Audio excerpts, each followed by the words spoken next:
An educational technologist is defined as one who facilitates learning using technological tools or improves performance by creating, using, and managing appropriate technological processes and resources based on the 2004 AECT statement by the Definition Committee.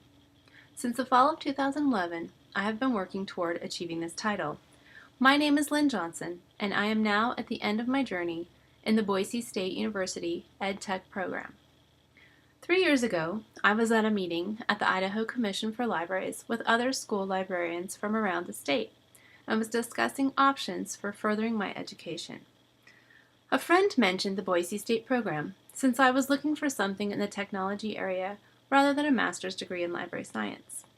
I chose to enroll in the program and now, 3 years later, have learned many new skills, collaborated with students across the world, and pushed myself in areas I had no previous experience in.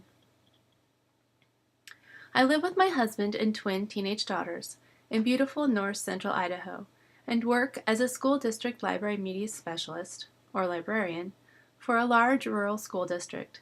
Pursuing this master's degree in educational technology has allowed me to bring more technology integration to my library program and profession, as well as will allow me to explore other lines of work, which are now becoming more prevalent in my area.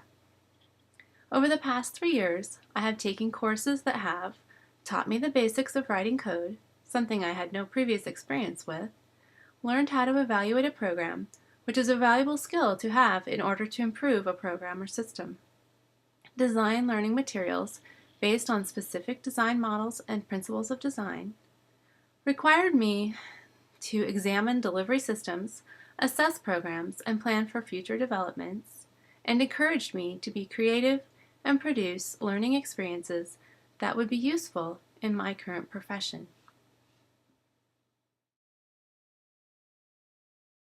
All of this work has been based on the AECT standards, the first of which is design. Design has been one of my favorite parts of the program. It has allowed me to use my own creativity to develop programming for my own library, students, and staff. One of my earliest examples would be the interpreting informational text web pages I created for EdTech 506. For this assignment, I wrote the code using a Dreamweaver template, designed the messages based on learner characteristics and needs relating to library and Common Core standards. Images were created based on the design principle known as CARP, which is short for contrast, alignment, repetition, and proximity. This is especially seen on the types of informational text page, where the 5 types are reinforced through repetition, picture clues, and alignment. In order to lighten the learner's cognitive load, these principles strive to allow the learner to more easily interpret the image and remember it.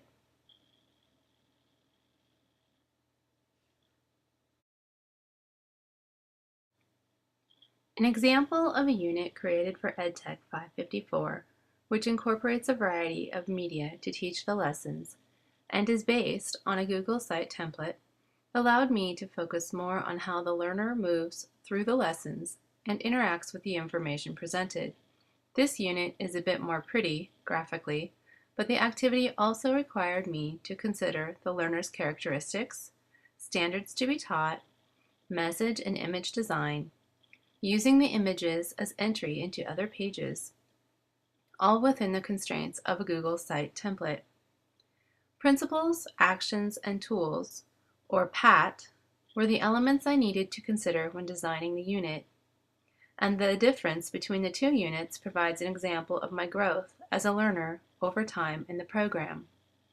You can see that this site is a bit text-heavy, although it was also developed for older learners, using a piece of literature that may be commonly read in the middle school age. It also incorporates access to hypermedia, including video and images.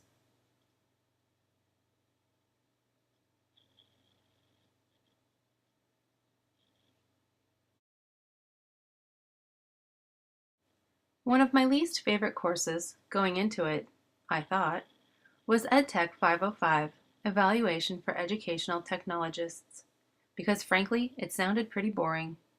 I must say, though, that I got as much, if not more, from this class as any I have taken on this journey.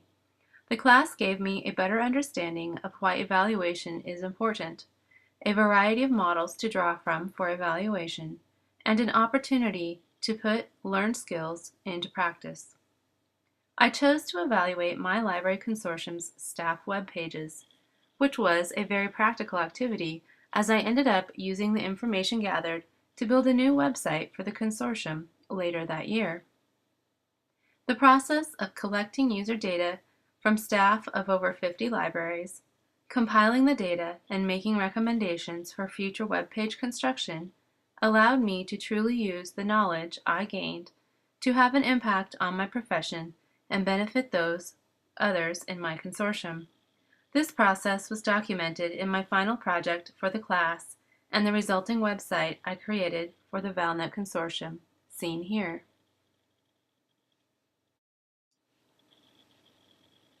In the formal evaluation report, I described the program under consideration, my library consortium's site, and my evaluation methods, included data collection results, and made appropriate recommendations for future changes. I used a Likert scale to collect the data about ease of site use for the user. After the evaluation project was completed, I presented my report to the consortium directors and was then asked to create a new website based on the findings. For this degree, I also chose to add a graduate certificate in technology integration, which fits well into my profession as a librarian. My school district isn't the most technologically advanced, tending to wait for initiatives from the state to fund technologies, and abandoning the typical 5-year plan for technology maintenance or upgrading. Activities, including evaluating my district's technological maturity on the School Environment Evaluation Assignment for EdTech 501, creating a rubric for a district technology rollout, and developing professional development for my own staff using technology tools have given me opportunities to consider the big picture of technology use and integration in my profession, school setting, and the state of Idaho. Assessing the current technological state of the subject under consideration, looking at where it should be, and deciding the most efficient and practical way to get there, as well as whether targets have been achieved once there, are skills I have acquired that support standards for utilization, management, and evaluation.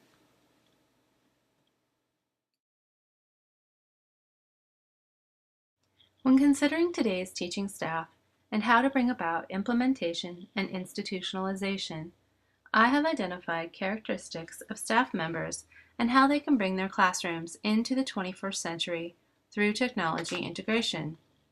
For EdTech 554, Managing Technology Integration, I created a video entitled Mrs. T, Then and Now.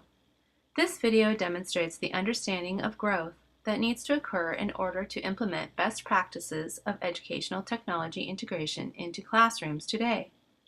These best practices allow for today's learners' needs to be met in real-life settings and for complete adoption within the structure of the organization.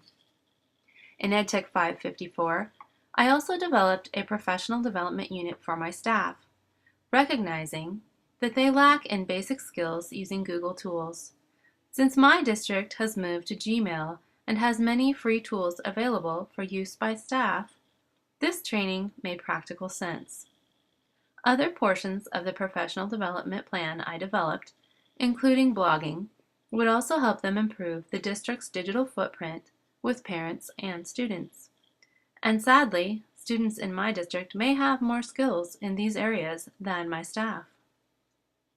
Providing professional development will ensure change and adoption of new technologies, bringing my library program into the 21st century.